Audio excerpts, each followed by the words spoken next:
ቆንጆ የሆነ ፀጉር እንዲኖርሽ ከፈለግሽ የኮኮናት ዘይትን ተጠቀሚ ማለት ነው። የኮኮናት ዘይት በጣም ቆንጆና አሪፍ ቅባት ነው። ለፀጉር ጥልቅ እርጥበትን ይሰጣል። እንዲሁም ደግሞ ፕሮቲን መጥፋትን ይቀንሳል። የራስ ቅልን ያረጋጋል። ጸረ ባክቴሪያና ጸረ ፈንገስ ስላለው የጭንቅላት ቆዳን በደንብ ያጸዳል ማለት ነው። ከሙቀትና ከውሃ ጉዳት ይጠብቃል። ፀጉሩን ያለሰልሳል፣ ያበራል። በጣም ብዙ ለሆነ ፀጉርና ኃይለኛ ችፍርግ ለሆነ ፀጉር ደግሞ ያለሰልሳል። ሰላም ጤና ይስጥልኝ ውድና የተከበራችሁ የኢክሮ ቤተሰቦች እንዴት ናችሁ? ሰላም ናችሁ ወይ? በያላችሁበት ሰላማችሁ ብዝት ብዝት ይበልልኝ ውድ ሀገሬ ልጆች። ዛሬ ደግሞ በአዲስ ቪዲዮ ተመልሼ መጥቻለሁ ማለት ነው። ፀጉራችሁ አላድግላችሁ ላለ፣ ለሚሰባበር፣ ለሚነቃቀል መፍትሄ ይዤ መጥቻለሁ ማለት ነው። ለእኔ የጠቀመኝን ለእናንተም ይዤላችሁ መጥቻለሁ ማለት ነው። ቪዲዮን እስከ መጨረሻው ድረስ ተከታተሉት። ለቤቱ አዲስ የሆናችሁ ቤተሰብ ሆኑ ተቀላቀሉ ማለት ነው። እንዲሁም ደግሞ ላይክ እያደረጋችሁ ዛሬ ይዤ የመጣሁት የፀጉር ቅባት የኮኮናት ዘይት ነው። የኮኮናት ዘይትን ለብዙ ጊዜ ተጠቅሜዋለሁኝ። ከጊዜ በኋላ ፀጉሬ ይረግፍ ነበር። በጣም ነበር ሳበጥረው የማበጥርበት ቦታ ላይ ረግፎ እንደ ጭድ ነበር ማለት ነው የማገኘው። አሁን ላይ ግን ያ ነገር ተቀርፎልኛል እና እናንተም አሁን በምላችሁ መልኩ መጠቀም ትችላላችሁ። ፀጉራችሁ የሚነቃቀል ከሆነ፣ ፀጉራችሁ በተለይ የሚበጣጠስ ከሆነ የፈለገ ነገር ቢሆን የፈለገ ብትንከባከቡት ፀጉራችሁ መርገፉን እስካላቆመ ድረስ ፀጉራችሁ አያድግም ማለት ነው። ስለዚህ መጀመሪያ እንዴት ነው ፀጉራችን እንዳይረግፍ እንዳይጨላለድ ማስቆም የሚቻለው እንዴት ነው የሚለውን መጀመሪያ ፀጉራችሁን በዚህ ሁኔታ ማከም ይኖርባችኋል ማለት ነው። ፀጉር ትሪት ይፈልጋል፣ እንክብካቤ ይፈልጋል። ልክ እንደ ህፃን ልጅ ነው። ፀጉር ቅባት ገዝተን ዝም ብለን ፀጉራችንን ስለነካው ብቻ እየተቀባሁትን ነው እየተንከባከብኩትን ነው ማለት ብቻ ሳይሆን በደንብ አድርጋችሁ ጊዜና ሰዓታችሁን ሰጥታችሁ ማሳጅ ልታደርጉት፣ ትሪት ልታደርጉት ይገባል።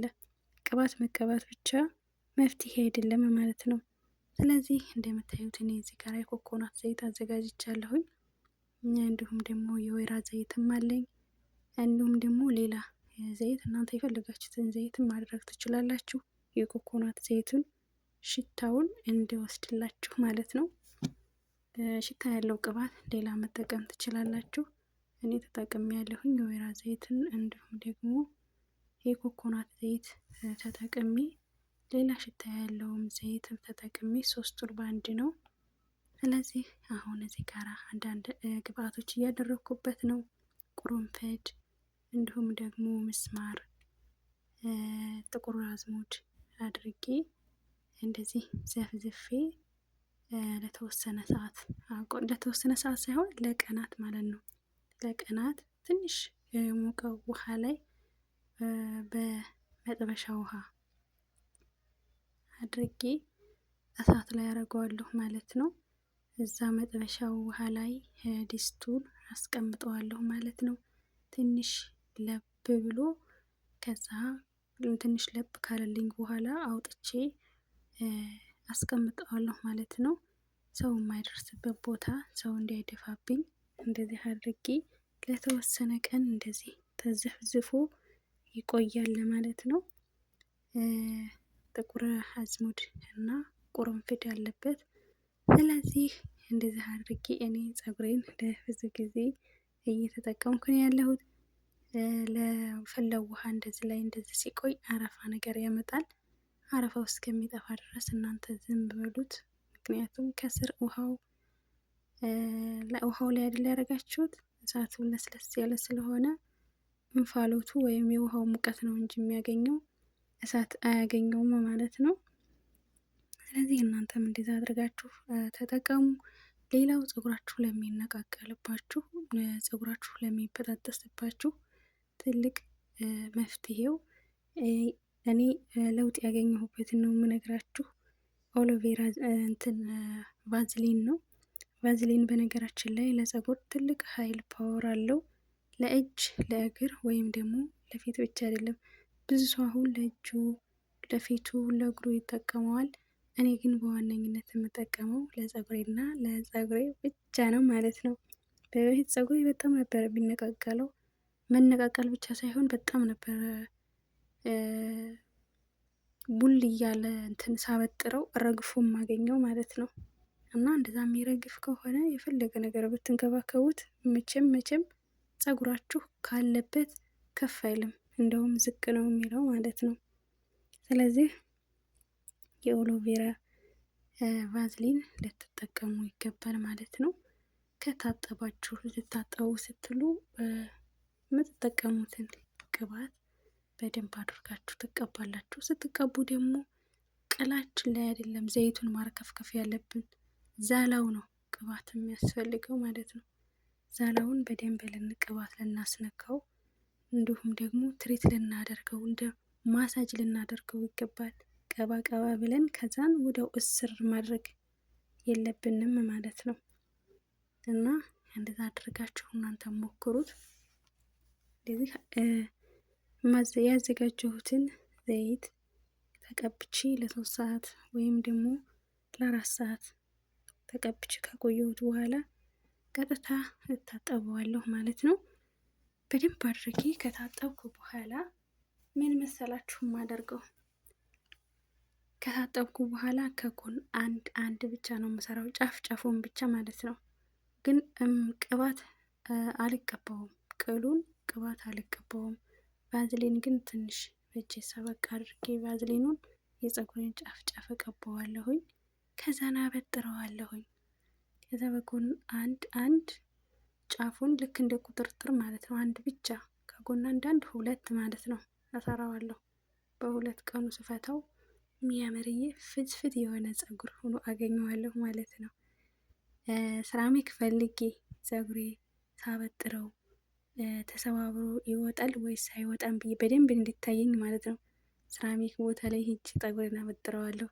በፍጹም የለም ማለት ነው። እና እንደዚህ አድርጋችሁ ፀጉራችሁ እንዳይረግፍባችሁ በኦሎቬራ ቫዝሊን ፀጉራችሁን መንከባከብ ትችላላችሁ።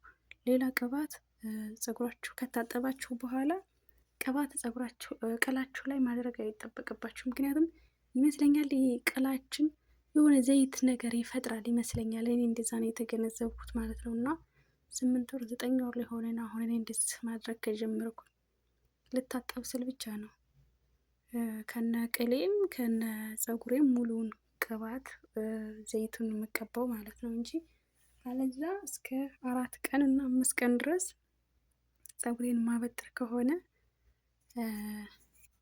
ቫዝሊን ብቻ ነው ማለት ነው።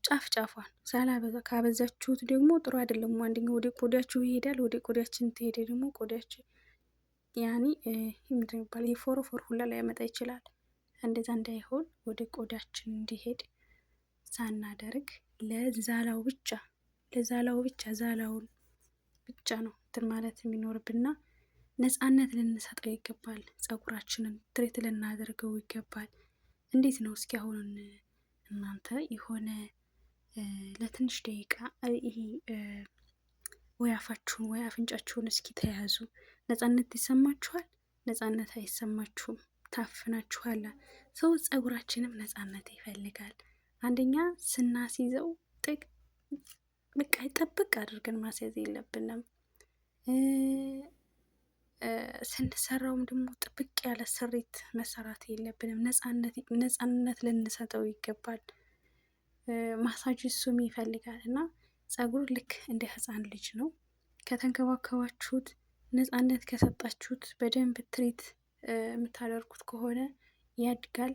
አለበለዛ ግን አይደለም ማደግ ይቅርና ወደታች ዝቅ እያለ ነው የሚሄደው ማለት ነው። ስለዚህ በደንብ ልትንከባከቡት ይገባል። የተለያዩ የፀጉር ውህዶችን ልንጠቀም ይገባል። እንግዲህ ፀጉር እንዲያድግልን ከፈለግን ይሄንን ማድረግ አለብን። ግን ፀጉራችሁ እንዳያድግ ከፈለጋችሁ የሚረግፍ ከሆነ እንዳይረግፍ የሚረዳውን መንገድ መጀመሪያ እንዳይረግፍ ማስቆም አለባችሁ። እንዳይረግፍ ማድረግ ከቻላችሁ ፀጉራችሁ ያድጋል። ግን እየረገፈ እየቀጠለ ካለ መቼም ብትለፉ ማርገፉን እስካላቆመ ድረስ ፀጉራችሁ አያድግም ማለት ነው። እኔ የወይራ ዘይት በራሴ ነው የምገዛው። በነገራችን ላይ ትንሽ ነው ደግሞ ብሩ ብዙ የሚባል አይደለም። ለብዙ ጊዜ እጠቀመዋለሁኝ። ይሄንን አንድ የኮኮናት ጣሳውን ከገዛሁኝ ይሄንን አንድ ከገዛሁኝ ምናልባት እስከ አመትም ድረስ ሊያስጠቅመኝ ይችላል ትላላችሁ እንዴ? እና ታዲያ ከምንሰርቅ ይሻላል ማለት ነው። እንደዚህ በገዛ ይሻላል። እና እንደዛ አድርጋችሁ እናንተም እንትን በሉ ማለት ነው። ሌላ ደግሞ እዚህ ጋር ቫዝሊን ይሄ ቫዝሊን አይታቸዋል። ይሄ ማለት ነው ቡና ነው። ለፀጉሬ ከታጠብኩ በኋላ የቡና ቫዝሊን ሰርቼ ነው እና በጣም ቆንጆ ነው። ሽታው መዓዛው እንዴት አባቱ እንደሚጣፍጥ ጥፍጥ ነው። በነገራችን ላይ ራሱ የኦሎቬራ ዘይት ቫዝሊኑ ራሱ በጣም ቆንጆ ነው። በጣም ጥሩ መዓዛ ነው ያለው። ቡናው ተጨምሮበት እንዴት አባቱ እንደሚጣፍጥ ማለት ነው። ልትታጠቡ አንድ ቀን ወይ 2 ቀን ሲቀራችሁ ትንሽ እጃችሁ ላይ ወስዳችሁ ስብቅ ስብቅ አድርጋችሁ ከዛ ጫፍ ጫፏን እሱንም ጫፍ ጫፉን ቀባ ታረጉታላችሁ። ዝም ብላችሁ አሸት የለም እንደዛ ነገር ስታደርጉት በጣም ቆንጆ ፀጉር እንዲኖር ይረዳችኋል። እና ቤተሰብ እንደዚህ አድርጋችሁ እናንተም ፀጉራችሁን መንከባከብ ትችላላችሁ ማለት ነው። ዞማ ፀጉር እንዲኖራችሁ የሚያምር ቆንጆ የሆነ ፀጉር እንዲኖራችሁ፣ እንዳይረጋግፍባችሁ ከፈለጋችሁ፣ እንዳይነቃቀልባችሁ ከፈለጋችሁ ወይንም ማድረግ ትችላላችሁ። እንደነገርኳችሁ ነፃነት ስጡት። ነፃነት ፀጉራችንን ነፃነት ልንሰጠው ይገባል። በነገራችን ላይ የኔ ፀጉር መሰራት አይወድም። ራሴ ቅሌ ማለት ነው። ስሰራው ያመኛል ሁላ ማለት ነው። ይጎርብጠኛል ሁላ እና አልሰራም። ግን መሰራቴን ካቆምኩ በኋላ በጣም ጥሩ ለውጥ፣ ቆንጆ ለውጥ አይቼበታለሁኝ። አይሰራም ስላችሁ እንደ አይሰራም ማለት አይደለም። እኔ ራሴ እሰራዋለሁኝ። እኔ ራሴ ስሰራው ከጎና 1 ወይ 2 እሰራዋለሁ ወይም ደግሞ ከጎና አንዳንድ ወይ 2 ቁጥርጥር እሰራለሁ። ከዚህ ባለፈ ይሄ ቅጥን ያለ ሹርባ ምናምን የሚባል ነገር እኔ ጋር አይሰራም። እና እንደዛ አድርጋችሁ ራሳችሁን ፀጉራችሁን አሳድጉ ማለት ነው። ወደ ሀገሬ ልጆች ዛሬ ይዤላችሁ የመጣሁት ቪዲዮ ይሄን ይመስላል። ለቤቱ አዲስ የሆናችሁ ካላችሁ በቅንነት ቤተሰብ ሆኑ፣ ተቀላቀሉ፣ ሰብስክራይብ አድርጉ ማለት ነው። አበረታቱኝ። ቫዝሊን በጣም ቆንጆ ነው ለፀጉር። እኔ ኦሎቬራ ምርጫዬ አድርጌዋለሁኝ። እንደው ተሳስቼ እንደውም እስከዛሬ ተሸውጃለሁ ማለት ነው። ለእጄ ለእግሬ ብቻ ነበር የምጠቀመው ማለት ነው። እና ፀጉር ላይ ማውጣት የሆነ አላቅም ብቻ ይሄ ኋላ ቀር ይሄ የማታውቁት ነገር የለም። በቃ ይሄ ያለማወቅ ነገር እንደዛ ነበር የሚመስለኝ ግን ተሸውጃለሁ ማለት ነው። በጣም ነኝ የተሸወድኩት። ይሄ የኮኮናት ዘይት ደግሞ 15 ብር ምናምን ይመስለኛል። 15 ብር 16 ብር ይመስለኛል። ይሄንን እስከ አመት ያስጠቅማቸዋል በነገራችሁ ላይ። ምክንያቱም ሌላ ነገር ስለምትጨማምሩበት፣ ሌላም ዘይት ስለምትጨማምሩበት በአንድ ከሰራችሁት ለረጅም ጊዜ ያቆያችኋል ማለት ነው። በ8 ቀን 2 ጊዜ ብትቀቡ ወይም ደግሞ በየ4 ቀኑ ወይ በየ5 ቀኑ ብትቀቡ ይህን ያክል ብዙ አይደለም የሚፈጀው እና እንደዛ አድርጋችሁ ተጠቀሙ ማለት ነው። ከቻላችሁ ጥቁር አዝሙዱን ቆላ አድርጋችሁ ፍጩት ማለት ነው። ወቀጥ አድርጉት። ማሽን ካላችሁ በማሽን፣ ማሽን ካሌላችሁ ደግሞ መውቀጫ፣ ዘነዘና ካላችሁ በዘነዘና ጨፍለቅ አድርጉት እና ያበደ ውህድ መስራት ትችላላችሁ። እኔ ግን እንዳይጠቁር ስለፈለኩኝ እንትን አላልኩትም፣ አልወቀጥኩትም ማለት ነው። ግን ቆልቻለሁኝ እና እናንተ ከፈለጋችሁ መውቀጥ ትችላላችሁ። አለዛም ደግሞ እንዳይጠው ዘይቱ እንዳይጠቁርባችሁ ከፈለጋችሁ ደግሞ ሳትወቅጡ ጨምሩት ዘይቱ ላይ። ከዛ ዘይቱ እስከ 2 ቀን እስከ 3 ቀን አቆይታችሁት ምዝምዝ ያደረገውና ቆንጆ እንትን ይሆናል ማለት ነው። ሽታውን ራሱ ወስዶታል። ኮኮናት ዘይት በነገራችን ላይ ሽታው በጣም ቆፍናና ነው፣ ኃይለኛ ነው። ግን ይሄንችኛዋ ኦሊቫ የእሷን ዘይት ስላረኩበት ሽታውን ወስደዋለች ማለት ነው እንጂ አለዛ ኮኮናቱ በጣም ከባድ ነው ሽታው። ቀላል ሽታ የሚባል አይደለም። ብዙ ጊዜ እንደዛ እያረኩ ነው የምጠቀመው። እንደውም አሁን ሞክሬው ነበር ግን በጣም ኃይለኛ ነው። ላኪን ግን የዚህን ችን ትንሿን ኦልባ የእሷን ዘይት ስጠቀም በጣም ቆንጆ ሆኗል ማለት ነው። እናንተም እንደዚህ አድርጋችሁ ሞክሩት፣ ተጠቀሙት። ፀጉራችሁ ብዙ ሴቶች ፀጉራችን እያደገ አይደለም፣ ፀጉሬ የረገፈ እንዲኮን ይላል። ግን ስለማንንከባከበው ነው። ፀጉሩን መቀባት፣ መታጠብ፣ ማበጠር ብቻ በቂ አይደለም። ብዙ መስጠት ያለብን ብዙ ነፃነት መስጠት ባለብን መንገድ እየሰጠ ነው አይደለም። ከሰራን በኋላ ጥብቅ አድርገን በፀጉር ማስያዣ ማስያዝ የለብንም። ሲጀምር ይሄ ቅጥን ያለ ጥብቅ ያለ ራሱ ስሪት መሰራት የለብንም። ነፃነት ልንሰጠው ይገባል ማለት ነው። እና እንደዛ ነው እላችኋለሁ ውድ ሀገሬ ልጆች። ዛሬ ይዤላችሁ የመጣሁት ቪዲዮ ይህን ይመስላል። ስለነበረን ቆይታ ከልብ አመሰግናለሁ። ቪዲዮውን እስከ መጨረሻው እንዳያችሁት ተስፋ አደርጋለሁኝ። በሌላ ቪዲዮ እስከምንገናኝ ሰላም ሁኑልኝ። ባይ